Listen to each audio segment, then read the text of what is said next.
Tervehdys täältä Espoon hiippakunnan tuomiokapitulisalista. Vietämme juuri laskiaistiistaina Espoon hiippakunnan 10-vuotisjuhlia, mikä selittää tämän pukeutumisen sekä paikan. Kasteesta haluaisin ajatella teidän kanssanne muutamia ajatuksia. Tämä ei ole loppuun pureskeltu, mutta toivottavasti tästä on meille yhteistä hyötyä. Miksi ihmiset antavat kastaa lapsensa? Itse paljon kasteita Kirkkonummella tehneenä, sen jälkeen yliopistolla olleena, niin on eräs käsite, mikä on auttanut pohtimaan tätä hyvin uudella tavalla, ja sen haluan teidän kanssanne tehdä. Mutta ensiksi jos ajatellaan sitä skaalaa, että miksi ihmiset kastaa lapsensa.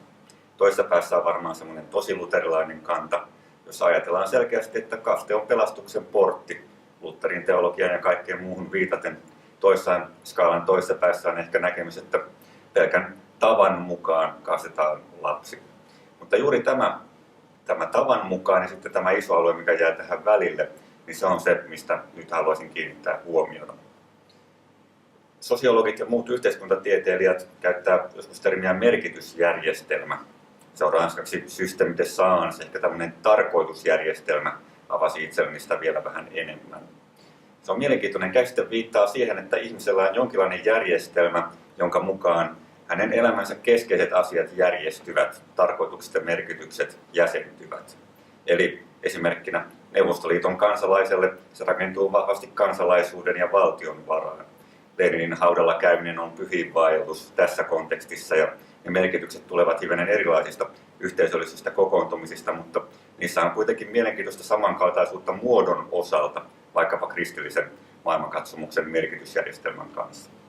Jos ajatellaan kastetta, siihen hyvin vahvasti nivoutuu lapsen syntymästä iloitseminen, ylipäätään lapsesta iloitseminen, se, että rukoillaan hyvää lapselle, pienelle parasta, niin kuin viime aikoina on sanoitettu. Ja tämä on itselleni avannut jotain uusia näkökulmia ja kysymyksiä kasteen merkityksestä. Yksi tapa ajatella olisi se, että tavan mukaan kastaminen on jotenkin sangen epäkristillistä. No yhtäältä näin voikin ajatella. Toisaalta jotain hyvin syvää ilmenee siinä, että halutaan pienelle parasta. Ja se, että lapsi tuodaan kasteelle, niin maallistuneen ihmisen merkitysjärjestelmässä se on pyhä toimitus. Tässä tietysti puhutaan pyhästä nyt hivenen eri tavoin.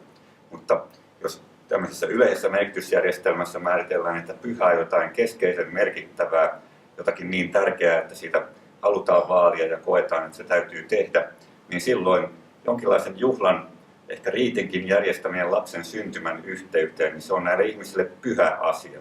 Siinä ilmenee se, että sukupolvien ketju halutaan paikalle, siinä ilmenee yhteisöllisyys lapsesta, ehkä yleensä ihmisyydestäkin ja elämän lahjasta iloitseminen. Ja tätä olen miettinyt, että siinä on tietty yhteneväisyys, että vaikka joku olisi siellä enemmän perinteisessä luterilaisessa päässä ja joku siellä skaalan toisessa päässä kasteen syissä, niin molemmat voivat kutsua kastetta pyhäksi ja siinä tapahtuu tiettyjä samoja asioita, mutta miten kirkon luterilaisen uskon näkökulmasta sanoittaa sitä, että miten Jumalan työ on läsnä tällaisessa enemmän kulttuurista tai tavasta tulevassa kasteessa, miten sitä sanoittaa ja miten ohjata viestiä siitä, että mikä luterilaisen uskomme mukaan, mitä tapahtuu kasteessa, niin niitä olen jäänyt pohtimaan.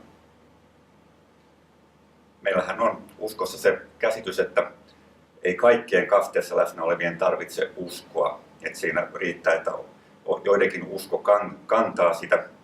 Toisaalta voimme ajatella, että jo siinä, että elämästä halutaan iloita ja lapsesta iloitaan, siinä on Jumalan hyvät lahjat monella tavalla mukana ja Jumalan voima ohjaa ihmisiä iloitsemaan niistä. Eli tavallaan kaikista maallistuneimmassakin kasteissa on läsnä Jumalan työ hyvin monin tavoin.